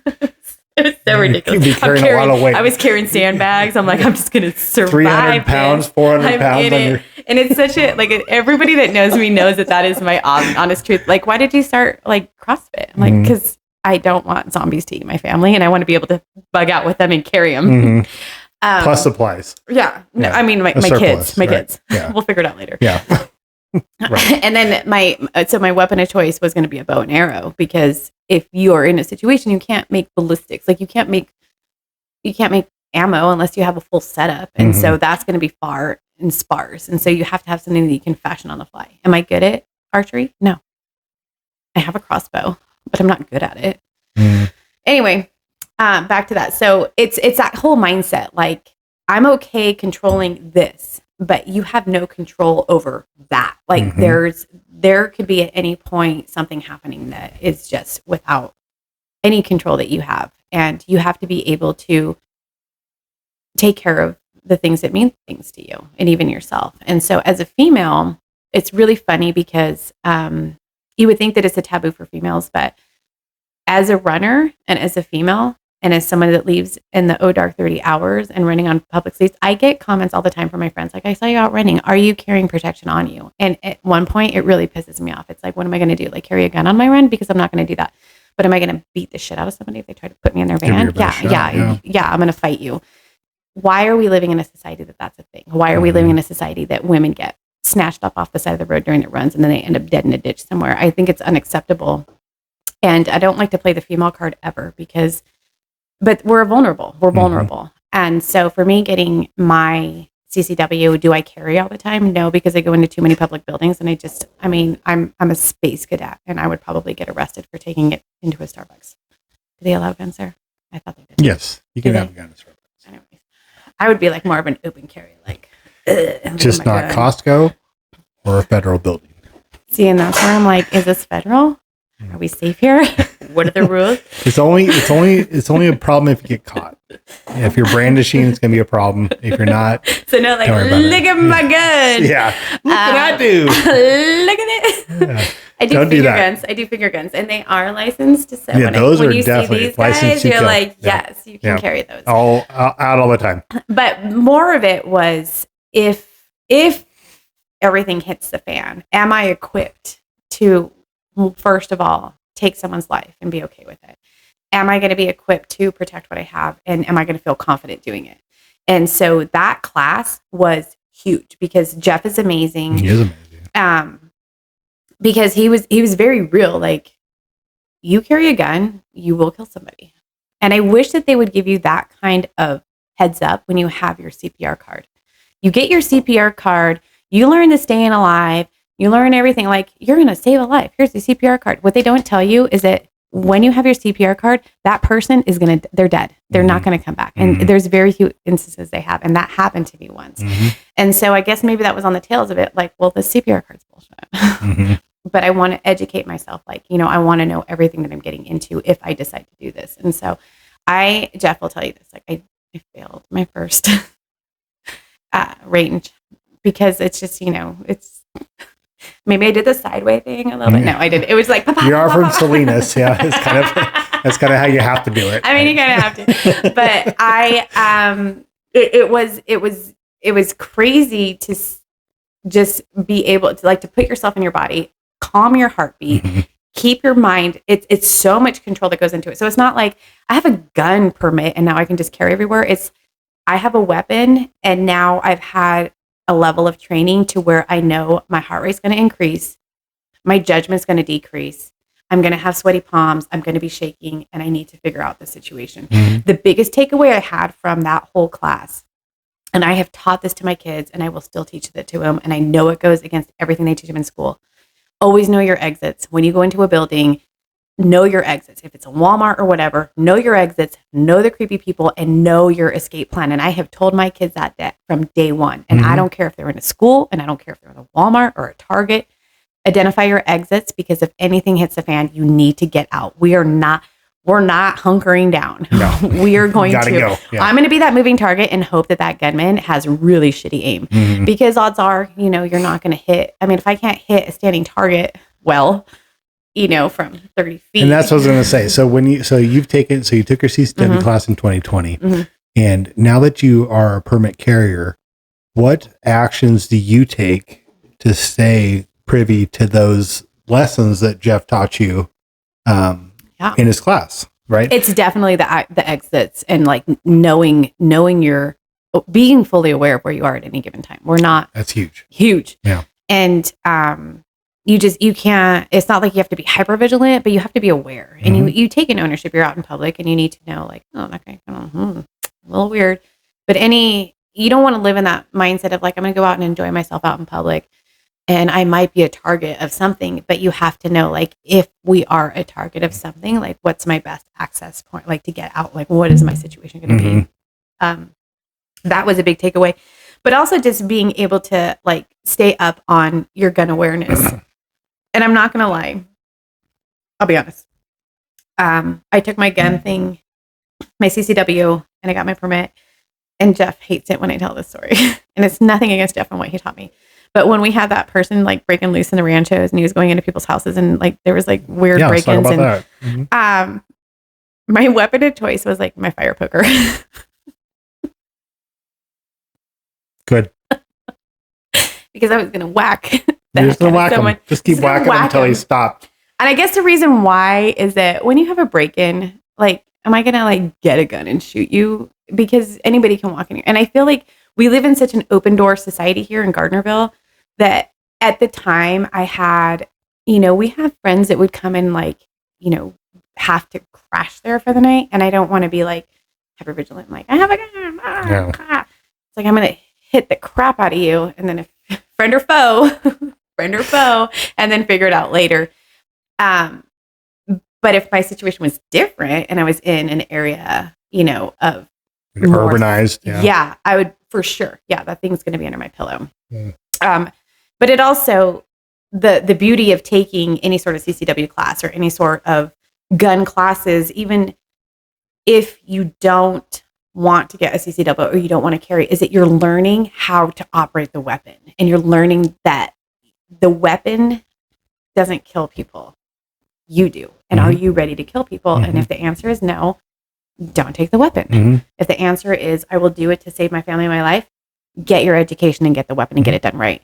And the funny thing that I found out, and I don't know if you ever knew this, but when I went and go to file for my CCW and get all the paperwork turned in at the sheriff's department, I was like, oh, here we go. Here's another one. I bet you're like inundated with them because I'm just curious. And they're like, yeah, we've had a lot. And I don't know how they knew that this demographic existed, and maybe they didn't say it, but basically at the time during that shutdown, when everybody, like the CCW applications went through the roof, the biggest driver of that was not the conservatives, gun-toting, whatever you guys want to consider a typical CCW person. It was actually liberals because they wanted to make sure that their rights were still preserved under having a CCW. Like they still had the right to carry, which to me was like, that's interesting. That's a really interesting stat. But I did not know that. No, I'm comfortable. Honestly, like if you were to ask me like, hey, Jen, what kind of gun are you comfortable with? It's a 22. Yeah. It's tiny. I might I'll give you some bruises. Yeah. Well, I mean, gunshot wound's going to hurt regardless. It's endless debate of, what's you talk about stopping power and all this stuff. And a lot of people, in the industry will say 45 bar none. Yeah. But then you're talking about scarcity ammo. Everybody's talking about 9mm. It is the reality of it is pick a gun and go get comfortable with it. Right. And then, just exhaust yourself right on that gun. So if it was a 22 and you were dead ass accurate, it only takes one shot to slow somebody down. It only takes two shots. The reality of it is you don't have to necessarily have some big ass gouge to slow them down. But if you're accurate, you can take somebody down with the 22. Well, I can assure you I'm not accurate. Yeah. So that's one of the things I wanted to discuss too, because, one of the common themes is, we are all guilty of going and getting our concealed carry, and then we don't necessarily follow through with those actions. And so you have an instructor that spent a lot of time with you on the range in the classroom trying to teach you these things. And then what a lot of people will do is go, cool, back pocket. Nope. Never shoot again. No. 5 years, I'll see you. Yeah. And I wanted to kind of just kind of exemplify how important it is to just because, if you took the first step of getting your CCW, it's continuing education. Anything you do. Don't stop. I don't. So what I found, I'm not saying you. I'm just saying don't stop. No. So if I were to have a preferred weapon, like I would say 22. And the reason why is that my husband has won over all these dinners and stuff. He has I think it's like an AR. It's not AR. Is AR illegal? I don't honestly slay me. It's not. It's like it's a 9mm. It's not an automatic pistol. No, it's like a. Definitely not automatic. No, it's not. Anyways, these are really fun guns because it feels like it, and that's, you have to find the gun that when you shoot it, it doesn't terrify you. So I qualified on a 45. That wasn't mine. It was my father-in-law's, and he has really big hands. And so for me to hold it, scare the shit out of you. And then the wind was blowing, and I shook so much, and everything was like, it wasn't working out, and it was an ideal situation. That's not my gun. I'm not going to carry a 45. I'm never going to carry it. I qualified on it. I got through with it. But what I learned is that my comfort zone is a 22. And it's okay because I don't care. Like, I'm going to shoot like 10 P's at you, or 6. How many is a clip? 7? I don't even know. Enough. In Nevada, you can shoot as many as you want. Okay. A billion. Whatever my clip has, I'm going to shoot those at you. And then if that doesn't work, I'm going to throw my gun at your head and hopefully hit you in it. And then I'm going to run away. Okay. Because what my biggest takeaway, I'm dead. Jeff. Help her. My biggest takeaway that I learned from Jeff is that you want to get either into the position to disable your assailant or get to a position to where you can get away safely. And my goal is to get to a point to where I can get that threat contained and gather and go. I'm not going to sit here. I'm not going to hold my ground. Right. I'm going to shoot out. it's not going to be a shootout. It's not going to be any of that. But that's an interesting point, because a lot of people will not make that differentiation of what happens when you do get into that situation. They're going to, assume that they're going to sit there for the entirety of what would be a shootout. No, you're going to, it's fight or flight. You're most likely, a lot of people, as long as you're clear, you're getting the hell out of there. Right. And as it should be. Yeah. Or get them to a point where they're away from the things you're trying to protect. If my kids are in the house, you're in it. Yeah. We're in it. Yeah. With my fire poker. I'm just kidding, Jeff. With my 22. Pew, pew. That fire poker is still by my bed. Help! 2 years later, that fire poker is still by my bed. Do you have a license to carry that? No. Don't need one. I might. Got these. Do you see me out in public with my fire poker to holster? Bad times are coming. I don't know if you watch The Walking Dead a lot, but it's given me a lot of ideas of survival weapons. Yeah, okay. So I think that my secondary weapon of choice would be a baseball. Oh no, it was Days Gone. Have you ever played the Days Gone game? It's a zombie survival game up in Oregon. Best game ever. The weapon of choice is definitely a baseball bat with nails in it or a saw blade. Yeah. And I feel like I could do the most damage with that. No offense, Jeff, but I could really, I could do some damage. Fair enough. Come at me because I will chop your head off. I don't think I need to. I don't think I would. As long as you got a good buffer. But I also say that, and I'm 5 feet tall, and my arm reach is not very long. Yeah, you'd have to be really close to me. It would be one of those if I was a zombie, don't hold my forehead back. Yeah, you gotta be cool with that. The sad thing about me is every life scenario that I think is in survival has something to do with zombies. Zombies, yeah. And this has been very prevalent. The entire show is zombies, and it may or may not be zombies. And you know what? I feel like take my mail, but if you're a zombie, I'm gonna F you up. Take my IRS check. You know what? It's not my problem. Pilfer my belongings. It's fine. If you're a zombie, you're dead. Not gonna happen. It's an awful strategy, but God bless you. And I hope it does work out. I mean, the reality of it is you go take some batting cage classes with your bat with the barbed wire and the nails. That'll be great. Yeah. I think. But in reality, in reality. Not in La La Land. It's not going to probably be zombies. It may be communists or some other thing. Oh, yeah. And so we have to prepare for that as well. True. And so you have shot the gun. Yeah. Comfortable with the 22. Yeah. Have you shot since you got your C's done? Yeah. And Absolutely. So when you guys are out there, do you guys go to the range? Is the range Nevada? Nevada is the range. Okay. So yes, we go to the range. We went to the range by the dump one time. There's so many people in there. It's just not that cool. But there's so many places to shoot in our open land. So we did by the dump by the wall there. Yeah. That's a good one and too. so shooting there, like I've gone there a couple of times, and then we went out Leviathan and shot out there. Good. My biggest hurdle is getting comfortable with the gun. Is finding something that I don't want to say like it's fun, but it's fun. Like it's like this is fun. This is my wheelhouse. Like you guys can shoot your big weapons. I'm so proud of you.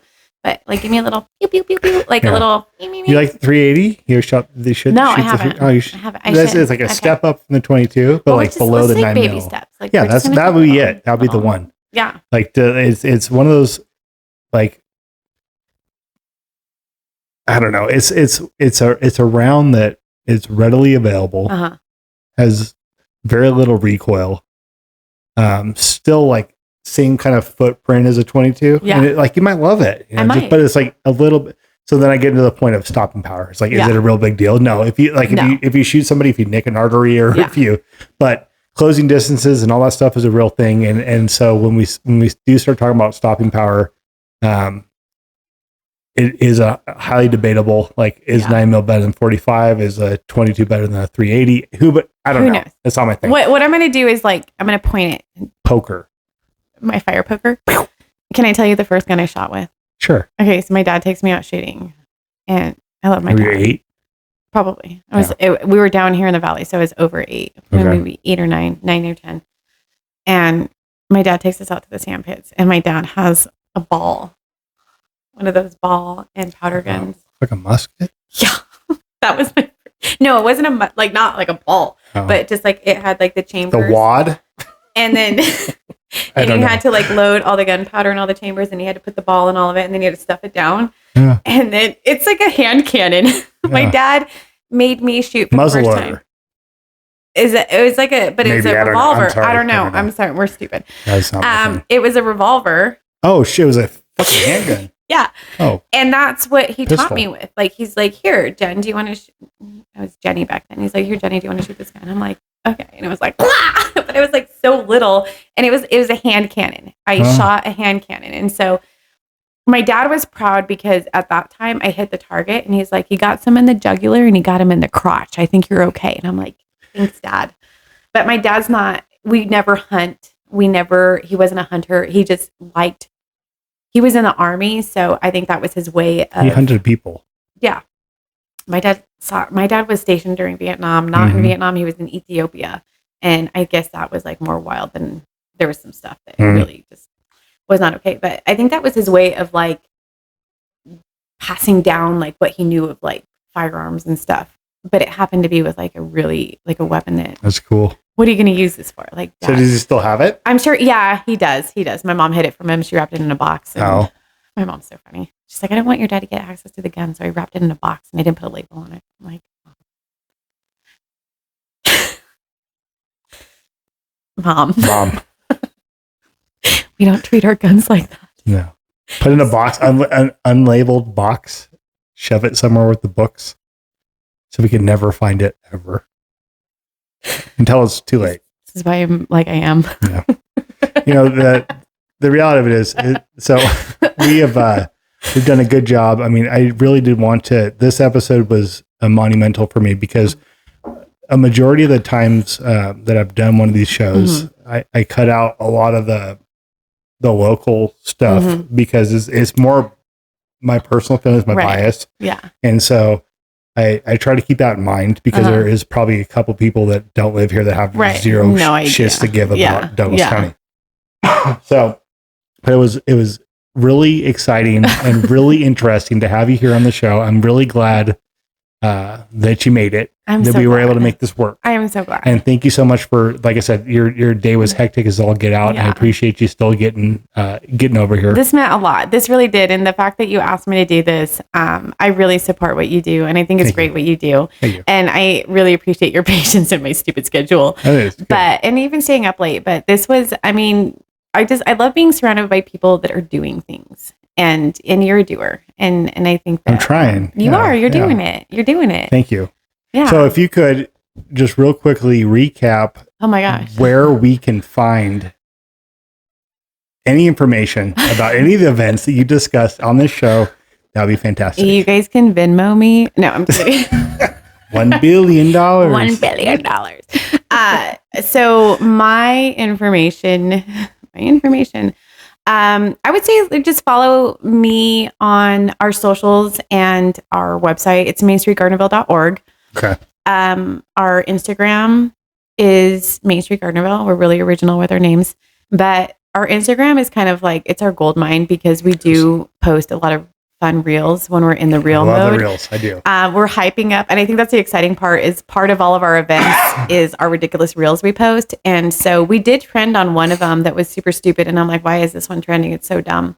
But we do have a series, like every time we build up for an event, we try to do like ridiculously like whatever stupid reel. So Main Street Gardnerville for Instagram. We try to share them on YouTube. We do have 1 subscriber, so we're really popular on YouTube. We're It's really popular. almost as good as Bourbon and I Ballistics. mean, we're really Almost. trying to get your 5. It's huge. It's huge. That's when life begins. But we also try to share it on YouTube when we think about like when we have like a real banger. We're like, oh yeah, this is going to hit.